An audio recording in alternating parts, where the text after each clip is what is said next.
దేవుని యొక్క అతి శ్రేష్టమైన నామమునకు మహిమ కలుగునుగాక. ఈ ఉదయకాలము మీకందరికీ వందనాలు తెలియచేస్తున్నాను. దేవుడు తన ఉచితమైన కృప చొప్పున అక్టోబర్ నెలంతా కాచి కాపాడి నవంబర్ నెలలో ప్రవేశపెట్టిన మన దేవునికి కృతజ్ఞతలు తెలియచేస్తున్నాం. ఈ దినము మిమ్ములను బలపరచు దేవుని మాట. యెహోవా దయాళుడు, ఆయనకు కృతజ్ఞతాస్తుతులు చెల్లించుడి. కీర్తనలు 107వ కీర్తన మొదటి చరణం. మన దేవుడు మన ఎడల దయను చూపించేవారు. ఆయన కృప చొప్పున ఇప్పటి వరకు క్షేమమిచ్చిన దేవుడు. ఆయన మంచివారు, మేలు చేసేవారు, అద్భుతములు జరిగిస్తూ వచ్చిన గొప్ప దేవుడు ఆయనే. ఆయనకు కృతజ్ఞతలు చెల్లింప బద్దులమై ఉన్నాం. ఆయనకేమిచ్చి ఆయన రుణాన్ని మనం తీర్చుకోగలం? ఇప్పటి వరకు కాచిన దేవుడు, కాపాడిన దేవుడు, సంరక్షించిన దేవుడు ఆయనే.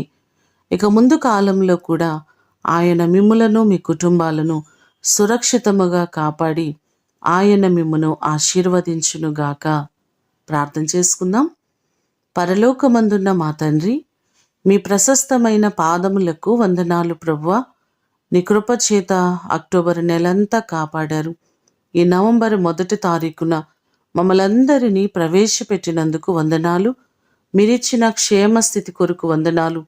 మమ్మలందరినీ సజీవమైన రెక్కల కింద కాచి దాచి భద్రపరిచిన దేవుడవు నీవే.